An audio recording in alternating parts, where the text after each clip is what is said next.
квадрант матриц уруугүй байх x тоглол гинэ. За тэгвэл тухайн матриц нь уруутай байхын тулд тодорхойлогч нь тгээс ялгаатай болвол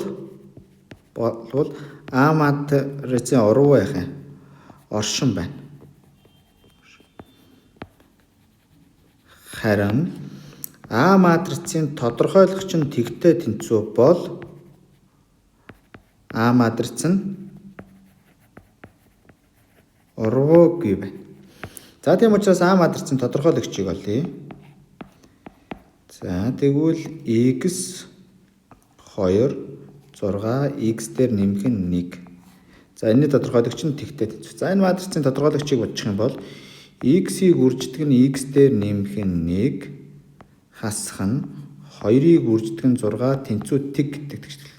За хаалт задлаа үржүүлчих юм бол x квадрат дээр нэмэх нь x хасах нь 12 тэнцүү тэг. За энэ квадрат тэгштэглийг бодохоор x тэнцүү x1 нь 3 x2 нь хасах 4. За ингээ бидний хариулт C хариулт байна.